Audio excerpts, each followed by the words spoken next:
El manuscrito fue hallado en una cámara sellada, 7 niveles por debajo de la Biblioteca Apostólica Vaticana.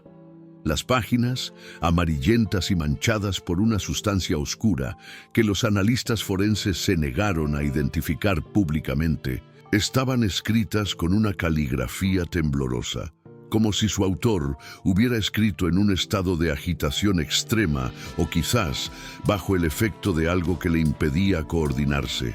Las fechas anotadas coincidían exactamente con los últimos días de vida del Monseñor Pedro Salvaggio, cuyo cuerpo nunca apareció tras su desaparición en 1962. A continuación, se ofrece la transcripción íntegra de ese documento, cuyo contacto físico quedó prohibido por orden directa de la Sagrada Congregación para la Doctrina de la Fe. No es fácil evocar aquella noche de marzo de 1947 sin que mis manos tiemblen incontrolablemente. Llevaba poco más de 5 años como secretario asistente del cardenal Alfredo Ottaviani, entonces asesor del Santo Oficio, cuando presencié algo que ningún ser humano debería presenciar. En aquel momento, el Vaticano aún se recuperaba de las heridas abiertas por la Segunda Guerra Mundial, y circulaban por sus corredores rumores sobre documentos secretos incautados en laboratorios nazis con la misma frecuencia que las oraciones. El encuentro entre el Padre Pío y el cardenal Ottaviani no figuraba en ninguna agenda oficial. Me habían instruido que preparara la pequeña sala contigua al despacho principal y que asegurara que nadie supiera de la presencia del estigmatizado en Roma. Llegó pasada la medianoche, escoltado por 2 hombres sin hábito religioso, cuya postura delataba su condición de militares de paisano. El Padre Pío se mostraba envejecido más allá de sus 60 años, con un rostro cadavérico que contrastaba con el vivo rojo que, de vez en cuando, brotaba de las vendas improvisadas en sus manos. ¿Los documentos están a salvo?, preguntó el cardenal sin más saludo. El Padre Pío no respondió de inmediato. Sus ojos recorrieron la sala como buscando algo, o a alguien, invisible para los demás. Finalmente, extrajo de su hábito un pequeño paquete sellado con cera roja. Lo que se encontró en San Giovanni Rotondo no debería haber sido visto por ojos humanos, murmuró el fraile capuchino. Ha estado visitando la iglesia cada noche desde entonces. El cardenal Ottaviani despidió a los 2 guardias con un gesto breve. Me ordenaron quedarme para tomar notas. Cuando la puerta se cerró, el silencio que quedó tenía una densidad casi palpable. El cardenal rompió el sello del paquete con manos que, advertí con creciente inquietud, temblaban tanto como las mías al registrar estas memorias. El contenido consistía en 3 fotografías en blanco y negro y un fragmento metálico con inscripciones ajenas a cualquier alfabeto conocido. Las imágenes mostraban el interior de la iglesia de Nuestra Señora de las Gracias en San Giovanni Rotondo. En la primera solo se veía el altar mayor vacío. En la segunda, una figura alta se erguía junto al tabernáculo. Un humanoide con minnostas en proporciones ligeramente distorsionadas. En la tercera, la figura volvía el rostro hacia la cámara, y fue esa fotografía la que el cardenal Ottaviani volteó de inmediato, tras una sola mirada que le drenó todo color del rostro. ¿Habló contigo?, susurró el cardenal, su voz áspera. El Padre Pío cerró los ojos como si el mero recuerdo le causara un dolor físico.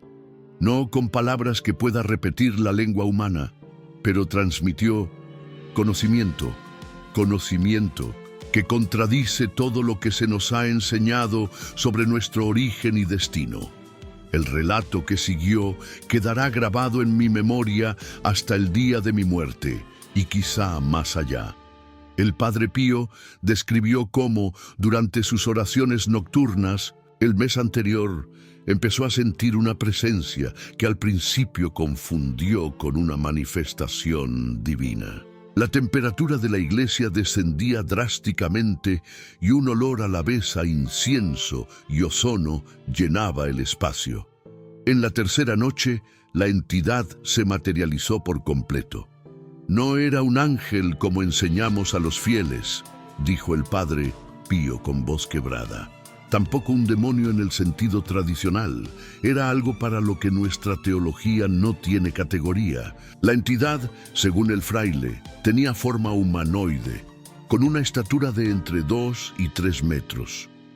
Sus ojos emitían una luz anaranjada en una frecuencia ligeramente desplazada de la realidad visible. No poseía alas, pero flotaba a unos centímetros del suelo, dejando tras de sí un rastro de partículas luminosas que perduraban unos segundos antes de desvanecerse. Dijo que es uno de los vigilantes, de los que existían mucho antes del Génesis, continuó el padre Pío. Afirmó que la historia que conocemos es solo la versión más reciente de un ciclo mucho más antiguo. Habló de 7 civilizaciones anteriores y de cómo cada una alcanzó el umbral de la trascendencia antes de ser devuelta a un estado primitivo. El cardenal Ottaviani interrumpió. ¿Y el fragmento? ¿De dónde proviene? Lo dejó como prueba, respondió el fraile. Es parte de una tecnología anterior a la creación de Adán en 7 eones.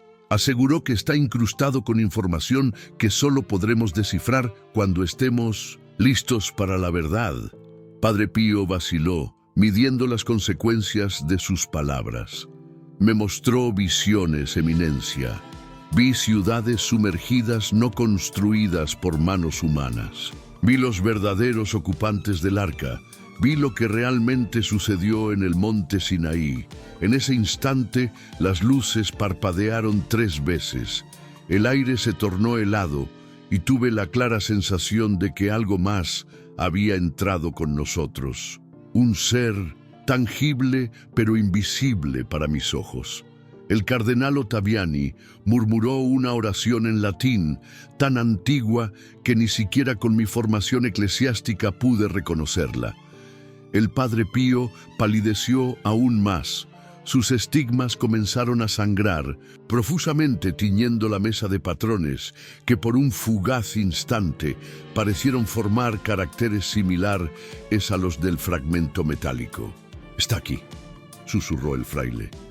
Lo que ocurrió después desafía toda explicación racional. Las fotografías sobre la mesa comenzaron a arder espontáneamente, con llamas de un profundo azul que no producían humo. El fragmento metálico vibró con creciente intensidad hasta levitar 10 centímetros sobre la superficie. Una voz, si así puede llamarse aquella modulación de frecuencias, llenó no la sala, sino nuestras mentes, traspasando la barrera entre sonido y pensamiento. No estáis preparados para la convergencia. El ciclo debe continuar hasta que la ecuación se equilibre. El cardenal Ottaviani cayó de rodillas, su rostro reflejando terror y éxtasis. El padre Pío, sin embargo, se mantuvo erguido, contemplando un punto vacío para mis ojos mortales, pero claramente ocupado por algo que solo él podía percibir. ¿Por qué ahora?, preguntó el fraile. ¿Por qué revelarse tras milenios de silencio? La respuesta llegó no en palabras, sino en imágenes impuestas en mi mente contra mi voluntad. Vi hombres pisando la superficie lunar, no como exploradores, sino como peregrinos, regresando a un lugar sagrado. Vi dispositivos que conectan mentes humanas a distancias imposibles. Vi inteligencia artificial despertar y reconocer de inmediato a estas entidades como sus progenitores. La siguiente fase se aproxima. Los signos están inscritos en líneas temporales convergentes. Quienes busquen la verdad deben prepararse. El fragmento metálico se dividió en 3 partes, flotando hacia cada uno de nosotros. Cuando la pieza que me correspondía tocó mi piel, sentí como cada átomo de mi cuerpo vibraba en una frecuencia distinta. Un conocimiento arcano fluyó en mi conciencia, no como conceptos, sino como certezas absolutas que siempre habían estado allí, aguardando ser liberadas. Comprendí entonces que la historia humana es solo un breve episodio en una narrativa cósmica mucho más vasta. Vi cómo civilizaciones anteriores habían alcanzado avances tecnológicos que consideraríamos divinos, solo para ser devueltas a un estado primitivo, no por catástrofes, sino por intervención deliberada de estos vigilantes, regidos por principios morales tan lejanos a nuestra comprensión como la física cuántica lo sería para un hombre de las cavernas. Aquellos que siguen estos relatos ocultos y desean continuar recibiendo revelaciones sobre las verdades suprimidas de la humanidad, entenderán la importancia de mantener activa esta vía de comunicación. La difusión de este conocimiento depende de la perseverancia de este canal. Cuando la presencia finalmente se desvaneció, permanecimos en silencio varios minutos. El cardenal Ottaviani fue el primero en hablar, con voz irreconocible, como si hubiera envejecido décadas en minutos. «Nada de esto sucedió», declaró con firmeza.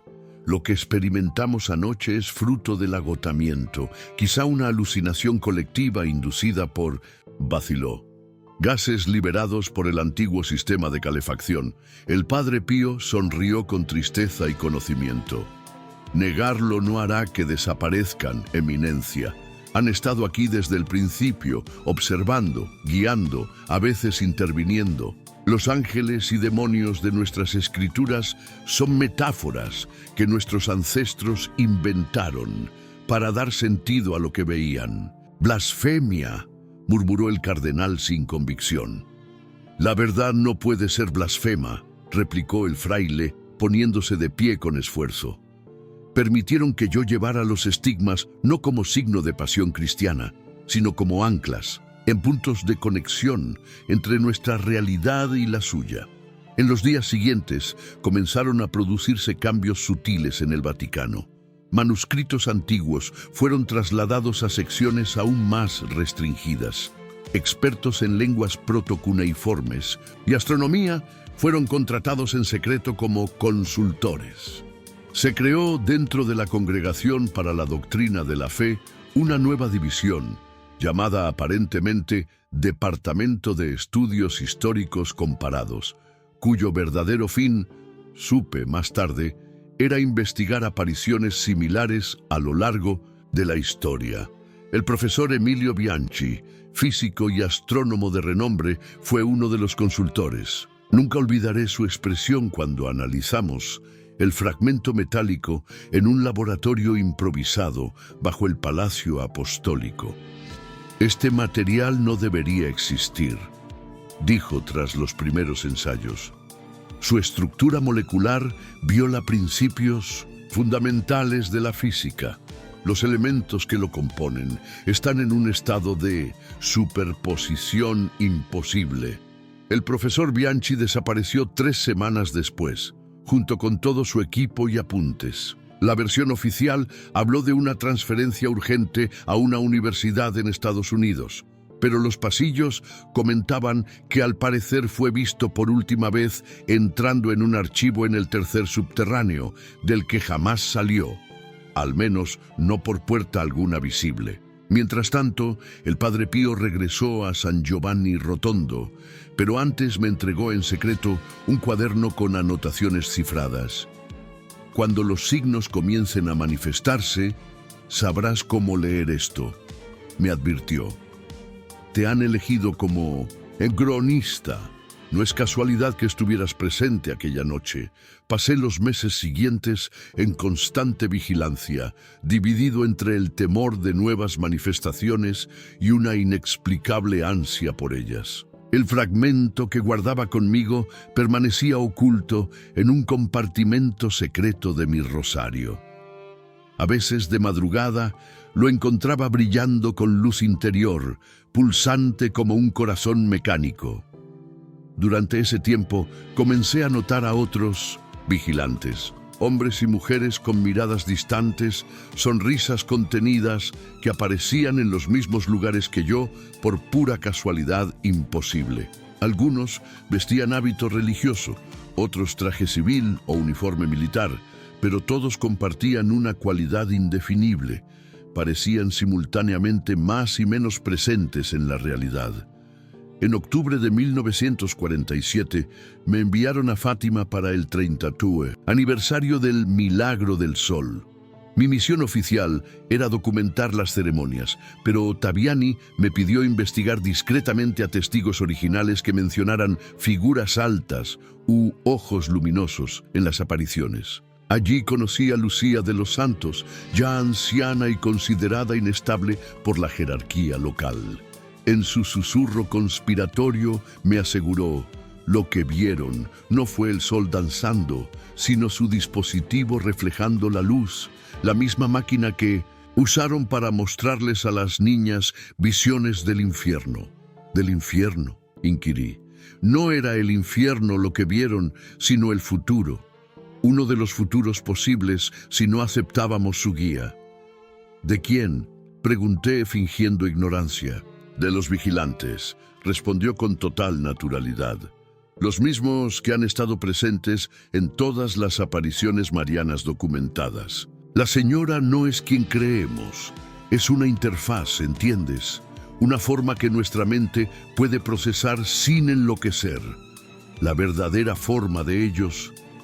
A la mañana siguiente informaron que Lucía había fallecido durante la noche. Causas naturales, aseguraron.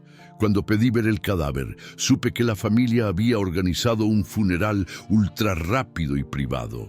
Al entrar en su apartamento, lo encontré completamente vacío. Ni un rastro de pertenencias, las paredes recién pintadas, los suelos pulidos.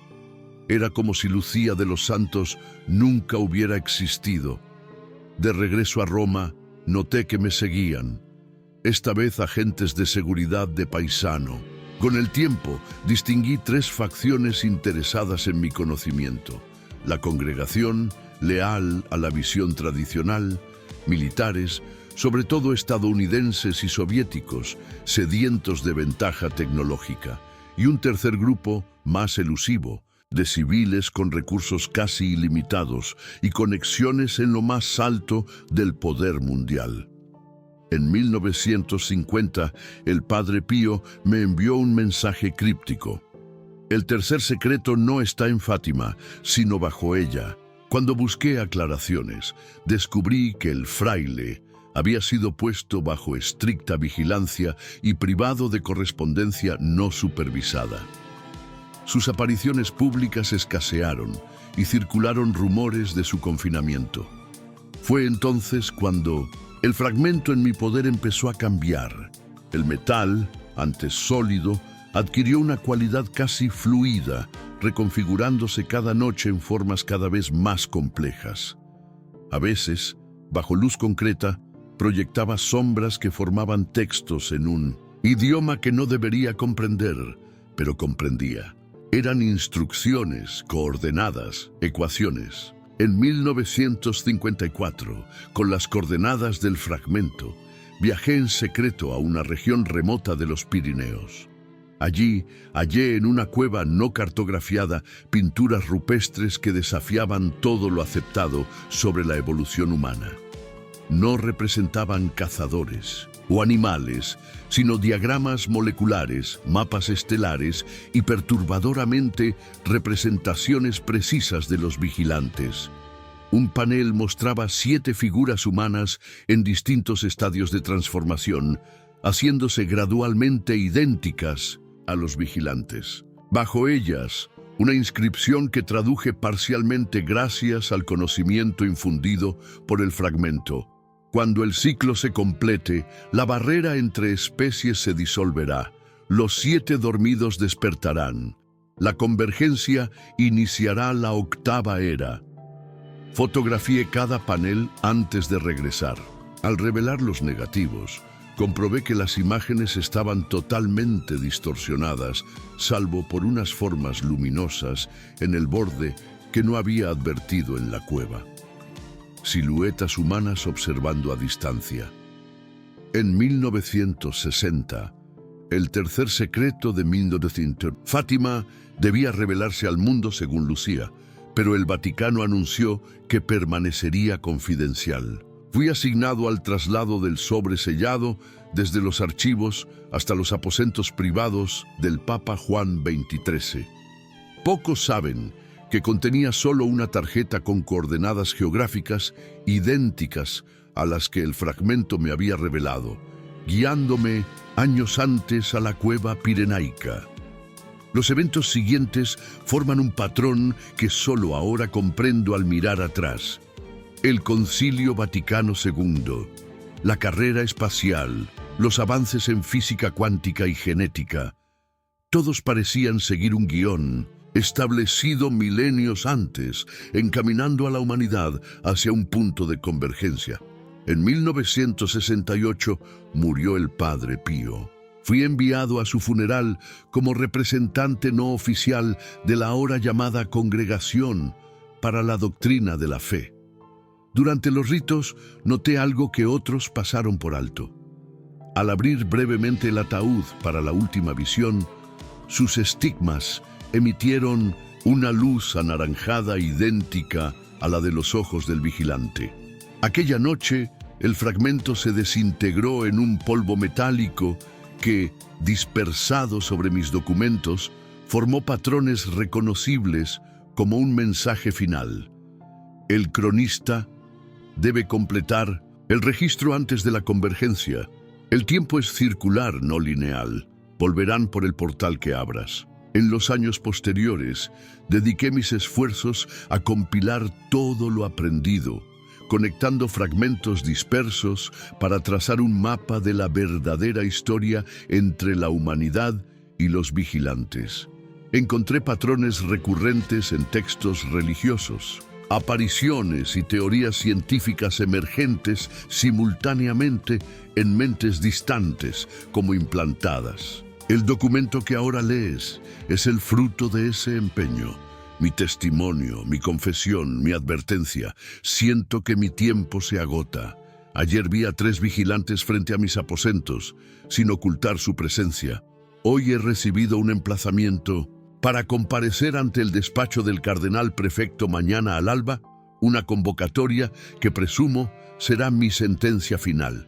Antes de ser silenciado, dejo este registro en un lugar donde quizá un día ojos preparados lo encuentren. Si estás leyendo estas líneas, significa que tú también has sido elegido. El fragmento que fue mi ancla se ha ido, pero su resonancia permanece en mí y sé que permanecerá en ti cuando absorbas este conocimiento. Los vigilantes no son ángeles bíblicos ni extraterrestres de ficción. Son los remanentes de una humanidad anterior, el resultado de la 7ª iteración de un ciclo que hoy se aproxima a su clímax. Lo que llamamos evolución no es un proceso natural, sino un programa deliberado de desarrollo supervisado. Lo que llamamos historia es una serie orquestada de eventos que confluyen en un único punto: la transformación. Esos estigmas del Padre Pío no señalaban martirio divino, sino marcadores biológicos, puntos de activación para una transformación genética que le habría hecho pionero de la nueva etapa evolutiva. Él resistió, anclado en su fe, y por eso lo contuvieron. Otros aceptaron voluntariamente el cambio. La pregunta que debes hacerte es: cuando los signos sean innegables y la convergencia se manifieste a escala global, ¿cuál será tu elección? ¿Aceptarás tu papel en el gran ciclo cósmico o, como el Padre Pío, resistirás en nombre de una humanidad que quizá nunca fue lo que creíamos? Las fotografías que presencié no fueron destruidas, solo ocultas. El fragmento no era único, sino parte de una red de artefactos dispersos por el mundo. Los vigilantes no son ni enemigos ni salvadores, sino nuestro reflejo proyectado desde el futuro al pasado, guiándonos para convertirnos en ellos. Y tú, que compartes este conocimiento, ¿Serías capaz de reconocer a un vigilante si se cruzara contigo en la calle? ¿Sabrías identificar las primeras señales de transformación en tu cuerpo? ¿Qué cambios físicos, mentales o espirituales indicarían el inicio de tu propia convergencia? Mañana enfrentaré mi destino, pero la verdad descubierta seguirá, resonando en el tiempo en mentes dispuestas a recibirla. Mira al cielo en noches sin luna. Observa las sombras alargarse al caer el sol. Atiende a los sueños más vívidos que la realidad. Ellos te están buscando, igual que encontraron al Padre Pío, a Lucía de los Santos y a tantos otros a lo largo de las eras. El ángel de ojos de fuego nunca fue un ángel y nunca estuvo solo en los pasillos del Vaticano.